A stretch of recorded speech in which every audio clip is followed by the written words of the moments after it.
Welcome to Revenge Return, where love is never simple, revenge is never accidental, and every story unfolds with secrets, betrayal, and emotional twists you won't see coming.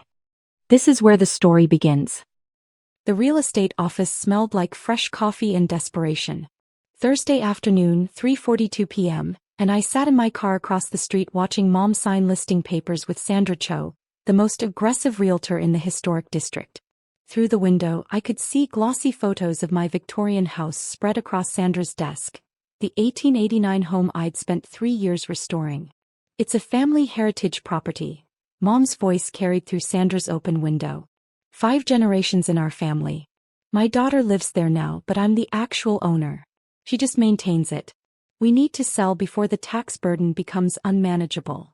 Sandra was nodding, taking notes, already calculating her commission on what Mom claimed was a $1.2 million listing.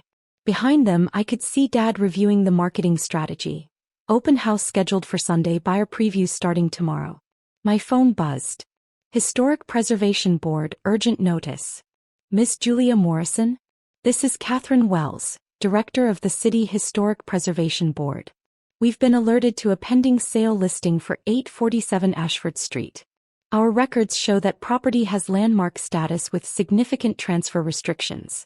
Before any sale proceeds, we need to verify current ownership and ensure compliance with preservation ordinances. I kept my voice low. I'm the sole owner. Property deeded to me by my grandmother in 2020. I've completed 3 years of historically accurate restoration using preservation grants. My mother has no ownership interest and no authority to list the property for sale. Professional silence. Then, your mother just submitted documentation to a realtor claiming she holds title as family trustee. That's fraudulent representation on a protected historic property. We're required to investigate any irregular claims on landmark buildings. She's also scheduling an open house for Sunday and collecting offers from buyers who think they're purchasing available historic real estate. I pulled up the listing Sandra had already posted online. Live for less than an hour, already 17 interested parties. I'm forwarding my deed, restoration permits, and preservation grant documentation now. Send everything immediately.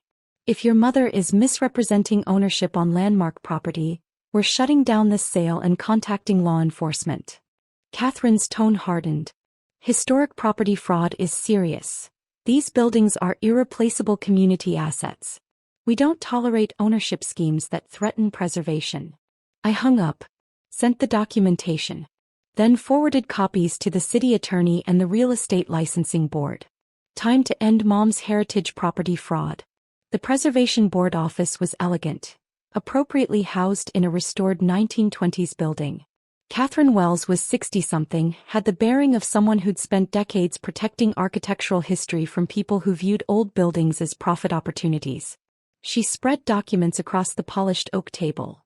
My grandmother's deed transferring the property solely to me, my restoration permits, my preservation grant awards, and then Mom's fraudulent family trustee documents claiming she held title on behalf of Morrison family heritage interests. Your mother created fake trustee papers. Catherine's finger traced the forgery. She claims your grandmother established a family trust before her death, naming your mother as trustee with authority to manage and sell family properties. Except your grandmother's estate records show no such trust existed. Mom's been telling people for 3 years that I'm staying in the family home rather than owning it. I showed Catherine family text messages where Mom referred to the house as our property and discussed eventually selling when Julia moves out. She's constructed a narrative where she's the actual owner and I'm just the temporary occupant. And the realtor believed her because she provided convincing documentation. Catherine pulled up the listing. $1.2 million asking price. Sandra Cho's commission would be $72,000.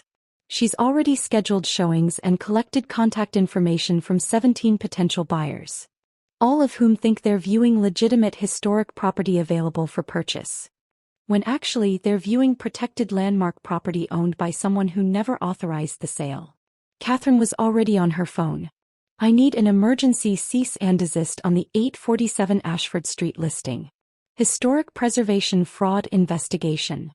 She provided case details. And contact Sandra Cho, She needs to cancel all showings immediately and notify potential buyers the listing is fraudulent. She hung up, looked at me with something like sympathy. This is going to get ugly. Your mother's fraud creates liability for everyone involved. The realtor, the buyers, potentially the title company. They'll all be looking for someone to blame. As long as they're not blaming me. They won't be. Your ownership is ironclad and your preservation work is impeccable. You're the victim here. Catherine pulled up my restoration records. 3 years of historically accurate renovation. Period-appropriate materials. Expert craftsmanship. You've done everything right. Your mother's attempting to steal that and profit from your work. Exactly. The cease and desist hit Sandra Cho's office at 4:47 p.m. I wasn't there, but Catherine called with updates. Sandra was threatening to sue everyone. Mom for fraud, the Preservation Board for interference, even me for family property disputes. Her $72,000 commission had evaporated and she was furious. The 17 potential buyers received notifications that the listing was fraudulent. Several immediately contacted attorneys. One had already written a $50,000 earnest money check based on Mom's representations. That check became evidence of fraud rather than down payment. Mom was contacted at 5:15 p.m. by city investigators. She claimed misunderstanding and family disagreement, rather than acknowledging fraud. Dad tried to explain they'd thought the property was jointly owned through family heritage, despite never being on any deed. By 6 p.m., the Real Estate Licensing Board had opened an investigation into whether Sandra had performed adequate due diligence. The Preservation Board filed a formal complaint with the city attorney. And Mom's fake trustee documents were being analyzed for forgery. My phone buzzed with family calls.